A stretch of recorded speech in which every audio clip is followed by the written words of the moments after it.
Geger, pengakuan mengejutkan datang dari Paula Verhoeven saat kemarin hadir di hadapan Komisioner Komnas Perempuan. Secara terbuka, Paula pun mengaku bahwa selama ini ia pun diduga mengalami diskriminasi dan kekerasan berbasis gender yang dituding dilakukan oleh dua pihak, yaitu Baim Wong serta Humas Pengadilan Agama Jakarta Selatan. Terkait kekerasan berbasis gender dalam rumah tangga, pihak Paula pun menyebut ada 4 bentuk. Lantas, seperti apa penjelasan pihak Paula mengenai keempat bentuk kekerasan tersebut? Dan bagaimana pula tanggapan dari pihak Baim atas tudingan tersebut? Benarkah tuduhan kekerasan berbasis gender ini pun justru tidak masuk dalam pertimbangan putusan Majelis Hakim Pengadilan Agama Jakarta Selatan yang sudah memutuskan perceraian mereka? Apakah benar tuduhan ini pun akan menjadi bagian penting dalam memori banding yang diajukan oleh pihak Paula atas putusan cerai tersebut ke Pengadilan Tinggi Agama DKI Jakarta? Di sisi lain, apa sebenarnya alasan Baim Wong turut mengajukan banding atas putusan cerainya dengan Paula yang sebelumnya telah diketok palu oleh Pengadilan Agama Jakarta Selatan? Pemirsa, bersama Intens Investigasi, kami hadirkan kabar terkini, terpercaya, dan teraktual. Tetapi sebelumnya, jangan lupa untuk like, subscribe, dan juga share channel YouTube ini.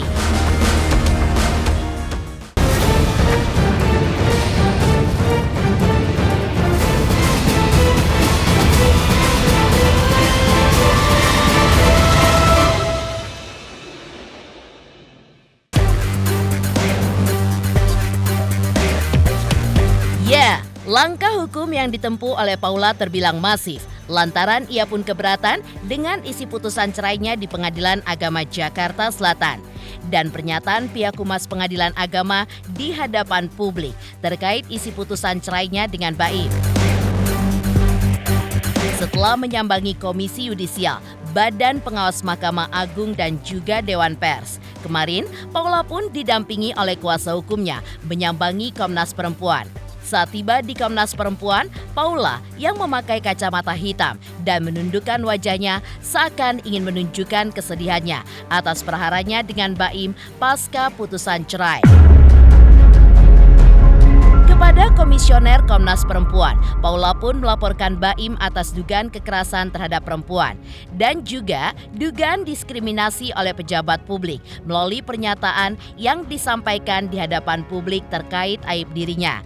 Tak hanya itu, Paula pun juga melaporkan 4 dugaan kekerasan di dalam rumah tangga berbasis gender, yaitu kekerasan fisik, psikis, seksual, dan kekerasan ekonomi yang dialaminya 2 tahun terakhir dalam pernikahannya dengan Baim. Tak hanya melaporkan, melalui kuasa hukumnya, Paula pun juga menyerahkan sejumlah bukti berupa rekaman CCTV dan keterangan dari sejumlah ahli forensik. Khusus terkait kekerasan ekonomi yang dialaminya, pihak Paula pun juga mengungkapkan hal itu terjadi dalam bentuk ketidakleluasaan Paula untuk mengelola penghasilannya sendiri serta akses keuangan yang dibatasi dan diawasi dengan ketat. Lantas, dugaan kekerasan fisik apa yang diadukan Paula ke Komnas Perempuan? Nah, pada hari ini kami ke sini untuk memastikan bagaimana hak-hak perempuan itu bisa terjamin. Nah, karena kami melihat bahwa banyak hal yang sebenarnya sudah paling tidak ya ada dugaan diskriminasi terhadap perempuan, dan kemudian juga ada persoalan-persoalan yang sebenarnya tidak bisa dikategorikan sebagai sesuatu yang perlu diungkapkan terkait dengan pendekatan seorang perempuan sebenarnya gitu ya. Jadi di situ ada dugaan diskriminasi dan dugaan dari kekerasan terhadap perempuan. Kami menyampaikan 2 laporan. 1 laporan dugaan kekerasan dalam rumah tangga yang diduga dilakukan oleh suami atau saat ini oleh saudara Baim. kemudian pengaduan terkait pernyataan pejabat publik yang diskriminatif. Komnas Perempuan yang diwakili oleh ketiga komisioner telah menerima pengaduan kekerasan berbasis gender dalam bentuk kekerasan fisik, kekerasan psikis, kekerasan seksual, dan kekerasan ekonomi yang dialami oleh Ibu Paula sebagai istri. Dalam hal ini kami juga sudah menyampaikan bukti berupa CCTV dan keterangan dari ahli digital forensik yang menilai rekaman CCTV yang memperlihatkan kekerasan fisik yang dialami oleh Ibu Paula.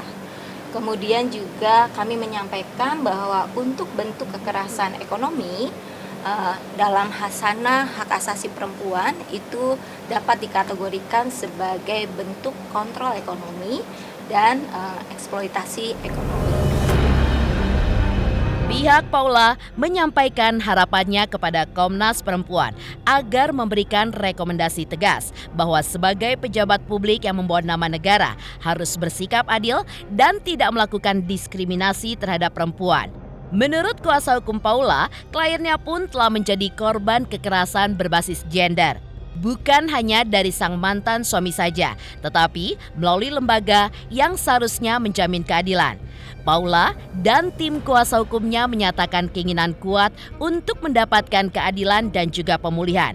Salah satunya dengan mempersiapkan memori banding terhadap putusan cerai yang dinilai tidak mencerminkan prinsip-prinsip hukum acara, terutama dalam aspek penerapan dan juga penilaian bukti-bukti yang diajukan.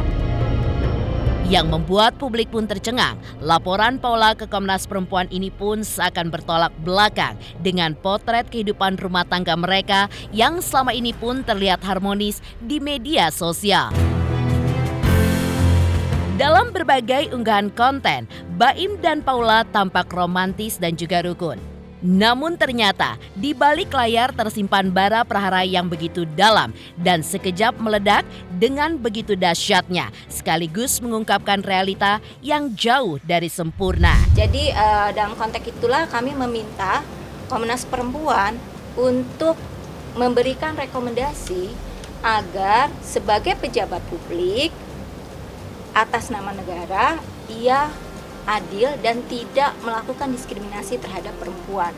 Jadi dalam konteks ini tadi kami mendiskusikan bahwa Ibu Paula menjadi korban kekerasan berbasis gender di ranah personal oleh suami dan kekerasan berbasis gender oleh negara. Dalam hal ini melalui pernyataan pejabat publik.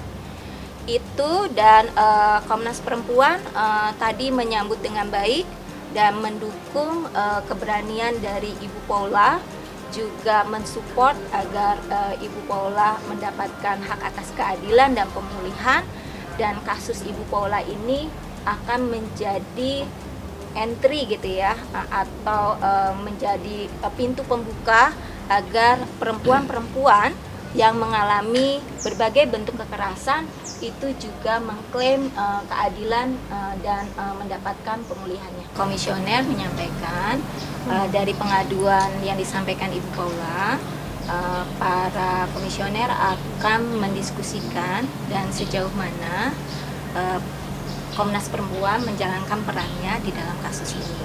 Tapi kalau tadi ditanya adalah Komnas Perempuan selalu mendukung upaya setiap perempuan untuk mendapatkan keadilan, mendapatkan hak-haknya.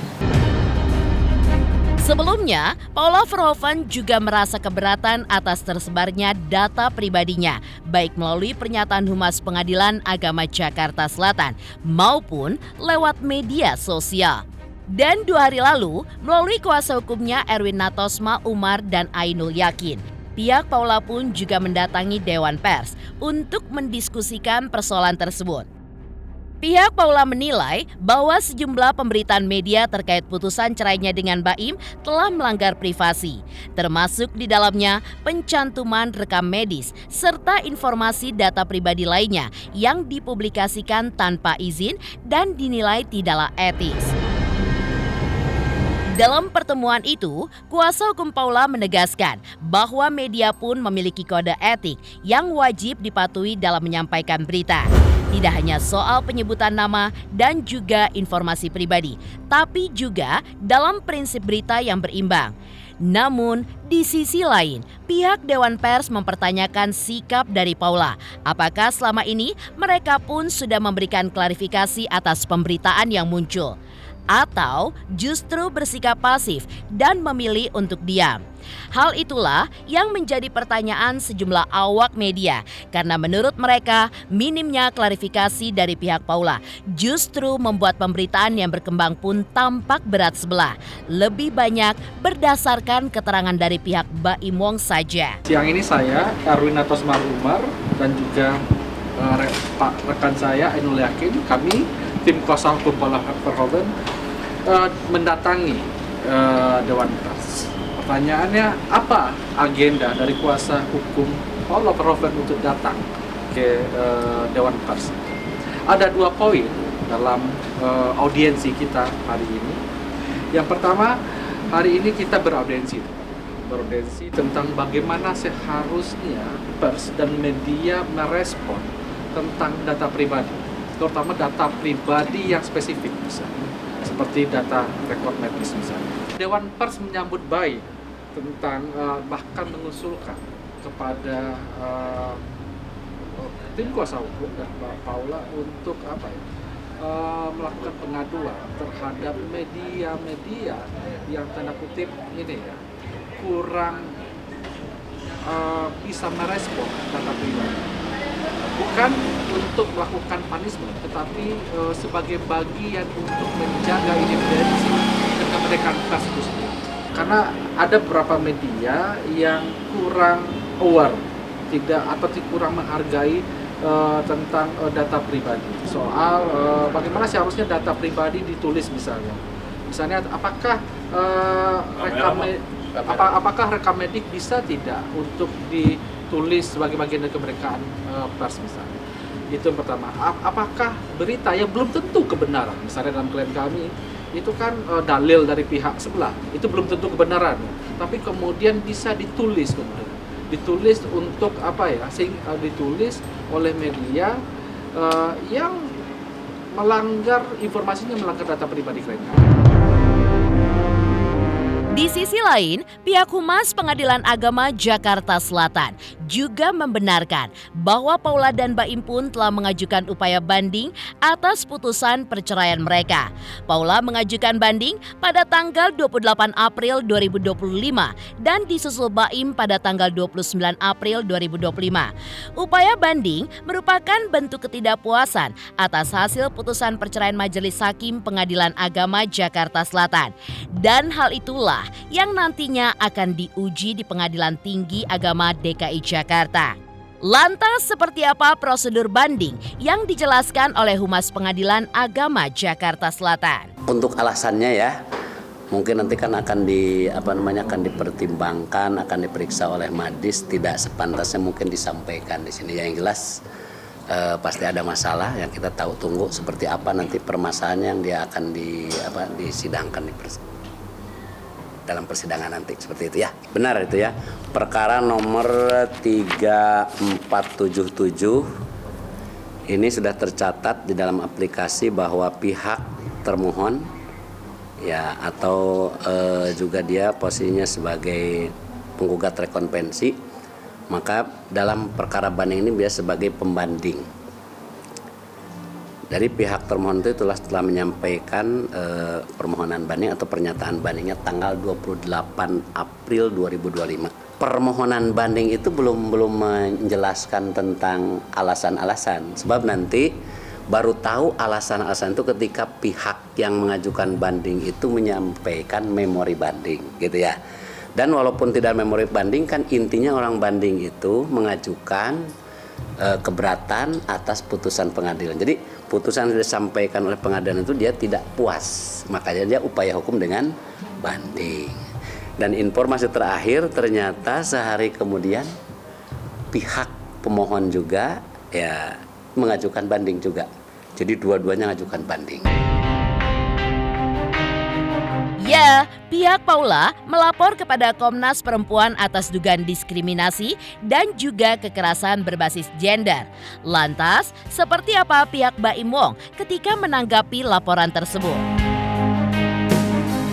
Pemirsa Intens Investigasi, jangan lupa saksikan terus Intens Investigasi. Dan pastikan jangan lupa untuk like, subscribe, share, dan komen channel Intens Investigasi.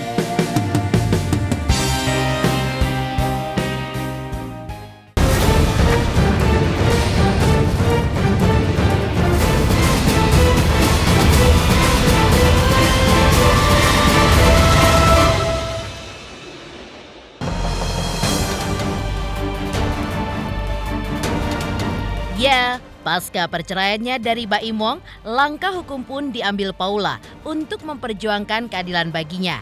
Ia pun mendatangi Komisi Yudisial, Badan Pengawas Mahkamah Agung, Dewan Pers, dan Komnas Perempuan. Yang mengejutkan adalah saat mendatangi Komnas Perempuan, Paula pun melaporkan Baim terkait adanya dugaan kekerasan berbasis gender. Menanggapi hal tersebut, kuasa hukum Baim Wong Fahmi Bahmid pun juga membantah adanya dugaan KDRT yang diangkat oleh Paula di Komnas Perempuan. Menurut Fahmi, dugaan KDRT tersebut jelas dimentahkan melalui pertimbangan putusan hakim yang kemudian ia bacakan sebagai fakta pengadilan yang sudah diputuskan. Fahmi Bahmid justru mengingatkan agar pihak Paula menghormati putusan hakim dan tidak membawa perceraian ini ke badan hukum yang bukan wewenangnya untuk membantah putusan hakim. Fahmi pun juga mengingatkan kepada Komnas Perempuan untuk tidak mengintervensi hal yang menjadi pertimbangan hakim. Kalau saya berpedoman kepada adanya pertimbangan dalam putusan. Berdasarkan pertimbangan yang ada dalam putusan, tidak ada KDRT. Jadi itu sudah tidak ada fakta-fakta di dalam fakta-fakta persidangan. Tidak ada itu KDRT. Di sini pertimbangannya pada halaman 113. Tergugat rekonvensi pernah menggerakkan kepala secara cepat. Dan itu meninggalkan video CCTV tersebut tidak dapat sepenuhnya menjadi bukti kekerasan dalam rumah tangga secara fisik yang menimbulkan akibat trauma fisik atau kekerasan psikologis sebagaimana yang dimaksud dalam undang-undang dan seterusnya. Demikian juga tidak ada bukti trauma psikis sebagai akibat dari kekerasan verbal. Adanya dampak traumatik akibat terjadinya kekerasan menjadi bagian tidak terpisahkan dalam undang-undang. Jadi tidak ada KDRT karena tidak ada bukti visum dan sudah dipertimbangkan. Kalau pertimbangan ini dipersoalkan, bukan kewenangan Komisi Perempuan untuk mengurusinya. Semuanya sudah ada, saya tidak mau menanggapi yang aneh-aneh seperti itu. Kalau saya fokus saja kepada permasalahan ini, silakan Komisi Perlindungan Perempuan kalau nggak salah ya. Anda jalankan tugas Anda sesuai dengan kewenangan yang diberikan undang-undang. Anda jangan masuk dan mencampuri proses hukum yang saat ini sedang berjalan. Saya ingatkan. Saya cuma ingatkan kepada Komisi Perempuan untuk hati-hati mengambil sikap karena ini adalah perkara masih bergulir di pengadilan. Saya minta untuk tidak masuk di dalam persoalan terkait dengan pertimbangan-pertimbangan hakim. Ya, saya ingatkan untuk tidak masuk dan mengintervensi dan menilai pertimbangan-pertimbangan hakim. Langkah banding yang telah ditempuh oleh pihak Paula pada tanggal 28 April 2025 rupanya disusul pula dengan upaya banding yang dilayangkan oleh pihak Baim. Ya, Baim Wong telah mengajukan upaya banding sehari kemudian, yaitu pada tanggal 29 April 2025. Terkait alasan dan poin-poin banding dari pihak Baim Wong, berikut ini adalah jawaban kuasa hukum Baim, lengkap dengan prosedur banding yang akan dijalani di Pengadilan Tinggi Agama DKI. Kalau banding sudah diajukan tanggal 28. Ya, tanggal 28 itu sudah diajukan banding dan kami atas nama Baim Wong tanggal 29 kemarin jam 10 pagi. Seingat saya ada 2 poin yang terpenting yang itu yang Baim amanatkan kepada saya. Jadi 2 poin itulah yang nanti akan saya jadikan alasan kami mengajukan upaya hukum banding.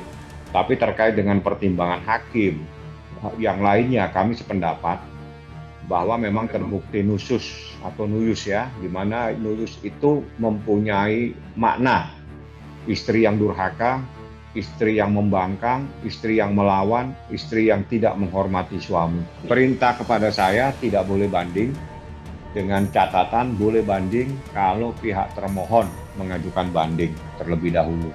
Jadi karena tanggal 28 pihak termohon mengajukan banding, kami mengajukan banding juga pada tanggal 29. Seperti itulah faktanya. Baim cuma bilang kalau ada pihak termohon banding, Bang, kita harus menggunakan hak kita untuk banding juga.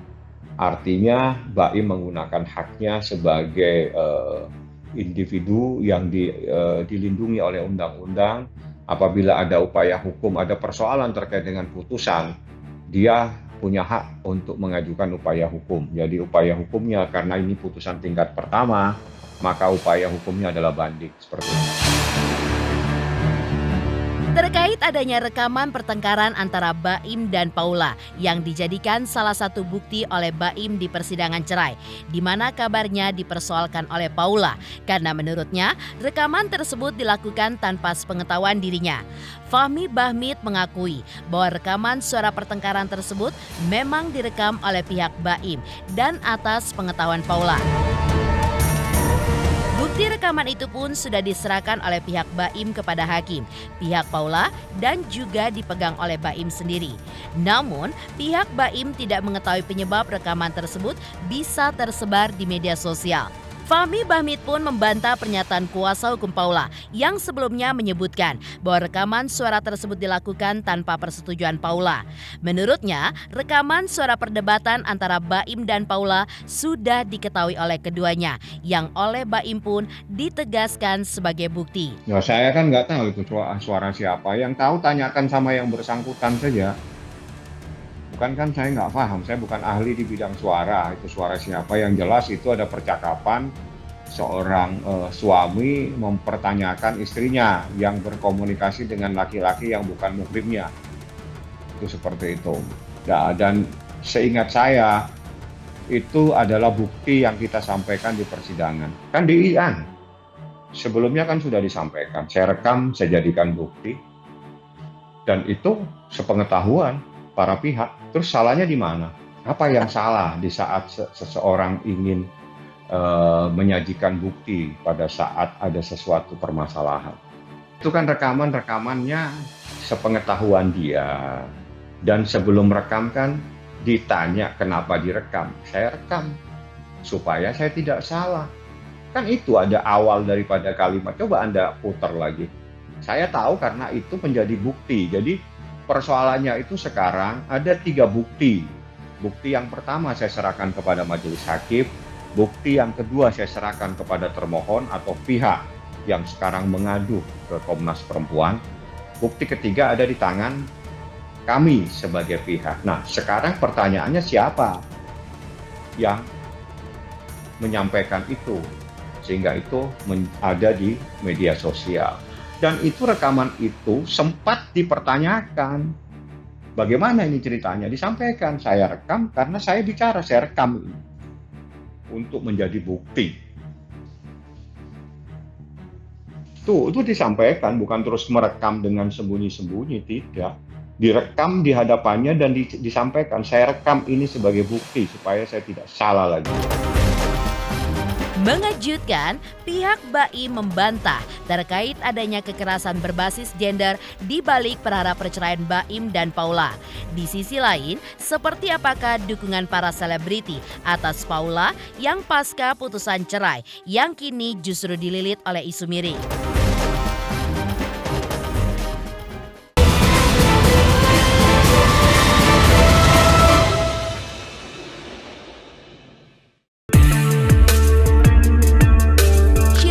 Golkar juga menyampaikan dukungannya kepada Paula. Di tengah perjuangan yang sedang dihadapi Paula, Shirin pun mendoakan agar Allah memudahkan setiap langkah dan memberikan jalan terbaik bagi kedua belah pihak. Ia pun berharap perkara ini pun bisa segera berakhir dengan damai. Support aku, semoga Allah mudahkan yang terbaik untuk semua pihak, segera selesai, mudah-mudahan Allah mudahkan. Yang penting kita semuanya saling support, berdoa yang terbaik supaya kebaikan itu balik ke diri sendiri. Demikian pemirsa, kabar terkini, terpercaya, dan teraktual yang kami hadirkan hari ini.